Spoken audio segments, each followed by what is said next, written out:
A nondescript warehouse somewhere in Oklahoma City. Not where you'd expect to find a little bit of the future, or a blast from the past. Here you'll find yourself transported to the bridge of a Federation starship. It's a full-sized reproduction of the bridge set from the original Star Trek. Every workstation is carefully crafted to match the look and feel of the real thing. There's communications, engineering, the science station, helm and navigation, the view screen, and of course, the center seat.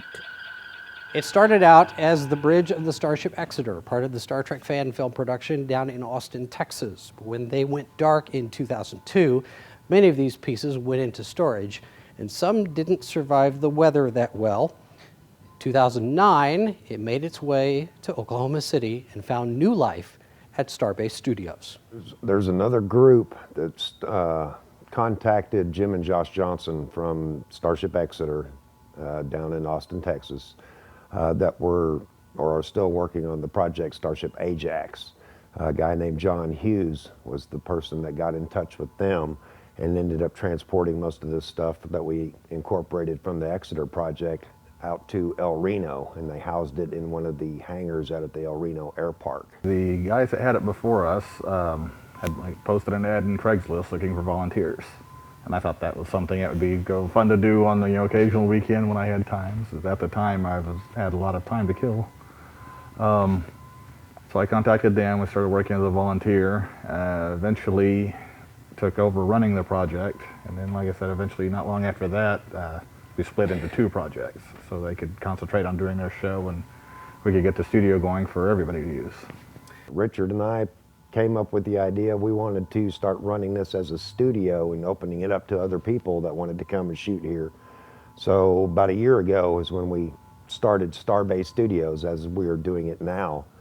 And again, we've opened it up to pretty much any fan production that wants to shoot. We are available. It's a mix of high-tech and a little low-tech.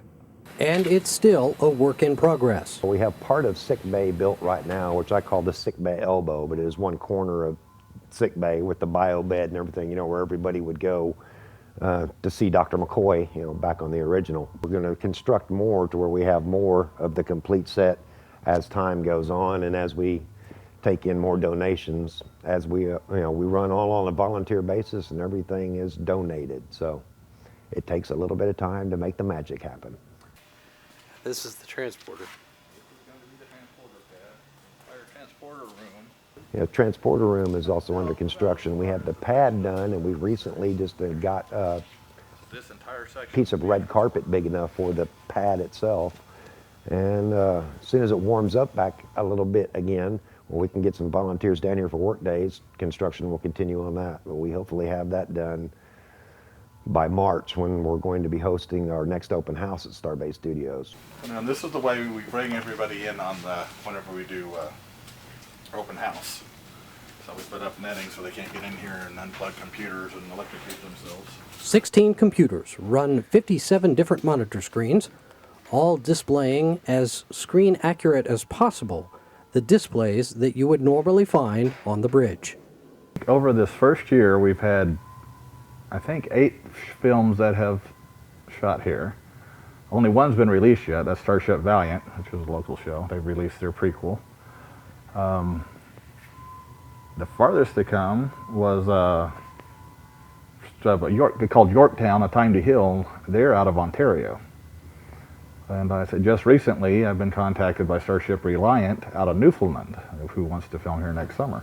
I believe there is now 19 on the books with over 40 episodes to be filmed. Richard and Scott are even in on the act. One of those productions is their own. Starship Grissom, it's an educational show that we're producing. It's the only show that the studio produces itself.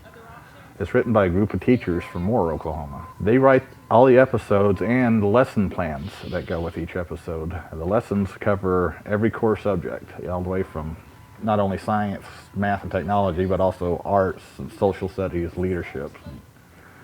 Just a full-round educational experience. How did you get started doing that? Where did that come from? That's been an idea I've always thought. I thought since we had such a great studio here that we ought to be able to be more community involved. And so trying to get involved in education was one of the ideas I had. My cousin Tracy Wallace is one of the teachers in Moore. I told her about the idea of making educational shows. So she got the group of teachers together, and they came up with the entire idea of how Starship Grissom and the storyline and everything. It's different than anybody has done in fan films yet. It's going to be tried to implement it into schools and stuff to get people enticed in astronomy, math, science. How surreal is this for you guys? Surreal, sometimes it is very. You know, we've been here so long and we're so used to walking into the sets every day that it's commonplace now, but usually I'll have a camera over on the opposite side of the servo lift to catch their reactions when they come in the door. But yeah, I mean, like I said, how often do you get a chance to walk onto the Starship bridge and sit in the captain's chair? And most of the people that do it tell us that we've fulfilled a childhood dream.